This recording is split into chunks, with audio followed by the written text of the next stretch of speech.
Hi, everybody. I'm just here today to go through some demand information with you. So this information comes from chapter 3 in your text. You're going to want to read that and hopefully complete the guided reading assignment as well, but then also get these notes copied down. And then we're going to build on this information when you're back in class next week. So first of all, the definition of demand is the quantity that consumers are willing and able to purchase at a given price. So there's two important variables there.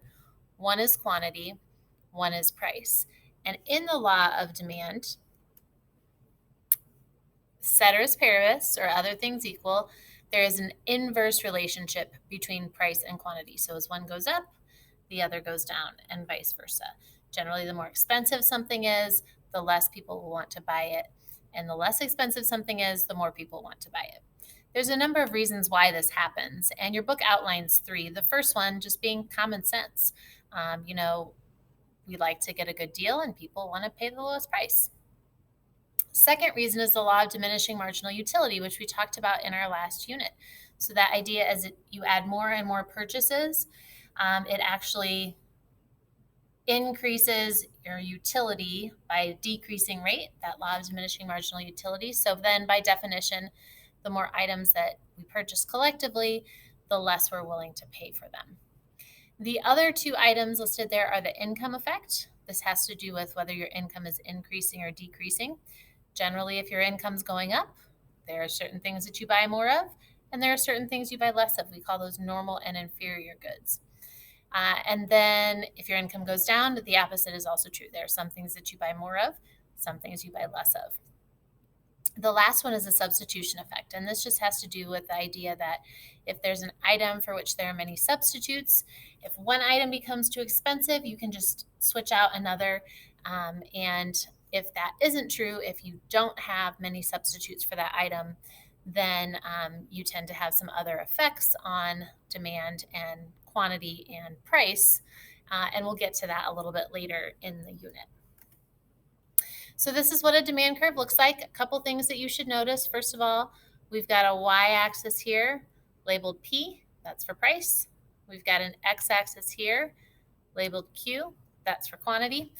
And each one of the points on that curve represents a quantity that is demanded at a certain price. So for example, at $5, there's a quantity of 10 demanded. So this point right here represents a price of $5, a quantity of $10, price of $5, a quantity of 10. Each one of these points represents a quantity demanded on that curve. Together, all of them represent the demand curve itself. So the points are quantity demanded. All the points together on a curve are the demand curve itself. So this brings us to a concept that may be the most easily confused concept in the whole course, at least based on what my students tell me. So the ideas that you need to know, or you need to know the difference between a change in quantity demanded and a change in demand. Remember, I told you each of those points represents a quantity demanded. So if I move from here to here on the demand curve, I'm changing my quantity demanded. I'm just moving from point to point on a curve, or it's a movement between a curve. And what causes that? Well, there's only two variables at work here. One is quantity, the other is price. So if quantity changes, by definition, it has to be because the price changed. So remember, those P and Q variables go together. Change in quantity demanded is caused by a change in price. Second concept that you need to know sounds the same, but it's not. The second concept is called changes in demand. So changes in quantity demanded are movements between points. Remember, the entire curve is the demand curve. So when we say changes in demand, what we mean is the entire curve shifts on its axis. In this example, moving from D1 to D2 means that more people are willing to buy items at every single price, and they're willing to pay a slightly higher max price than they were before. That's what we call a rightward shift in demand, or an increase. It means we're moving away from zero. We're moving away from the origin. We're moving this direction. So that'd be an increase in demand. Similarly, we can also identify a decrease in demand. If fewer people want to buy something at every single price and they're willing to pay a lower max price, we say that demand shifted left, or it was a decrease in demand. In other words, we're moving back this direction towards the origin, towards zero. So there's a number of reasons why the demand curve can shift. Remember, with quantity demanded, there's only one. Price is the only thing that can change quantity demanded. But when we're talking about the entire curve shifting, there are some different demand shifters that come into play. And your book also refers to these as determinants of demand.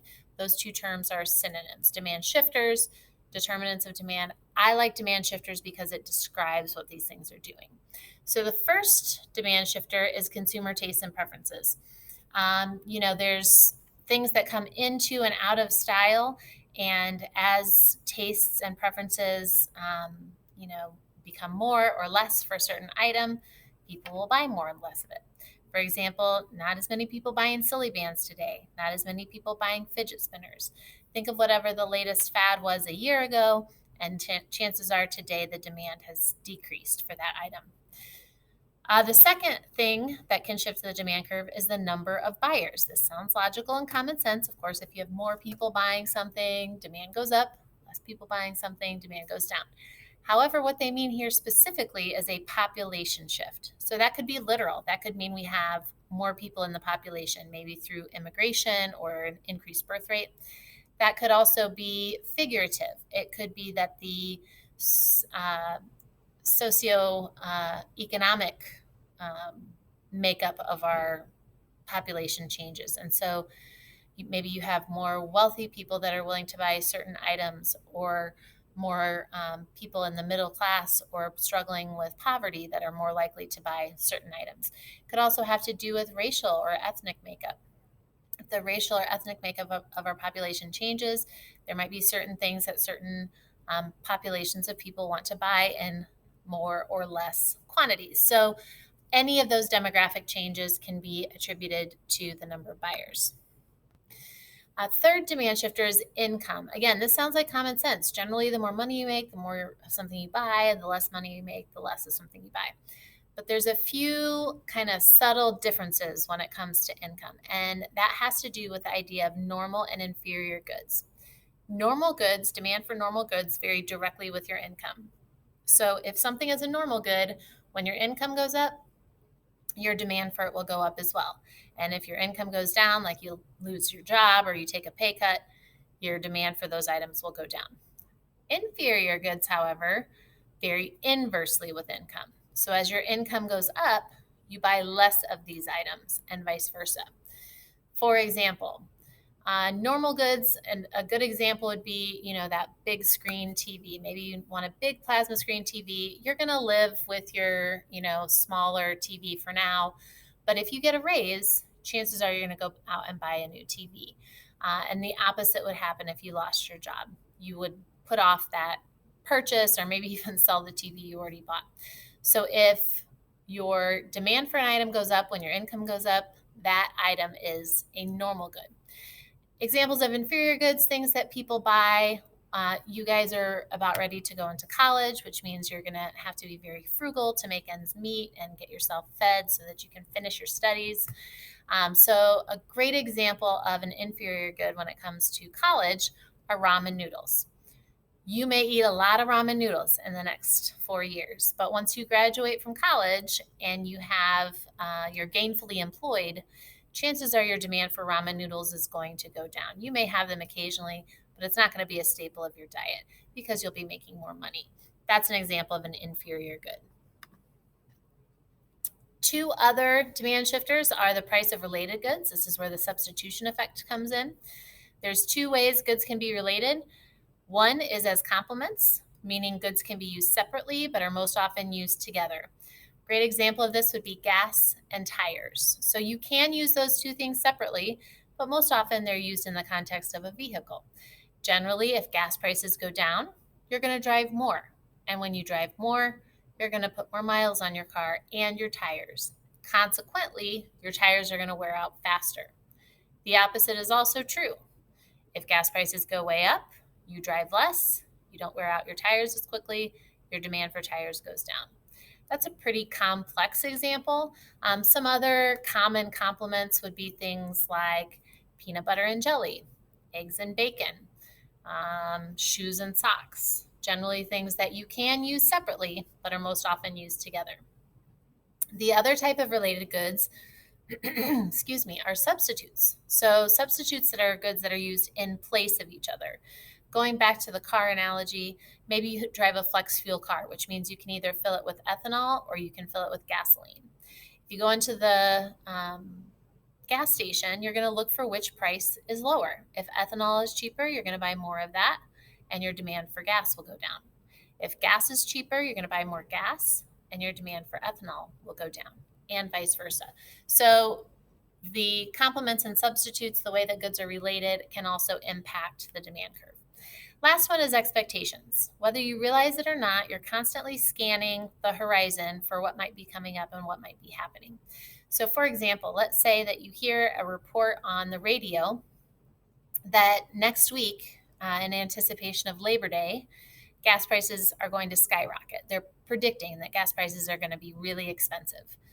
Does that make you more or less likely to go fill up your car now? Hopefully you said it makes you more likely. You're more likely knowing that the price will be higher later to fill up your car now at the lower price so that you don't pay that so you don't pay that higher price later. The same thing is true for future income. If you expect to make more money in the future, your demand for things may go down now while you're saving up. And then once you get that raise, your demand for things might go up because now you know you're making more money. Again, most of these things are common sense, but you do need to know what those 5 items are. So just to give you a quick recap, this table is found on page 50 in your textbook. It gives you the list of the determinant as well as examples. And when you come back to class, next time I see you, whether you're group A or B, I'm going to give you a little mini project to help you learn one of these demand shifters more successfully. So if you've got any questions, as always, feel free to email, call, text. And if you haven't written the main ideas down from this, I really strongly suggest that you do so that you've got that to help you on future quizzes and tests. Have a great day.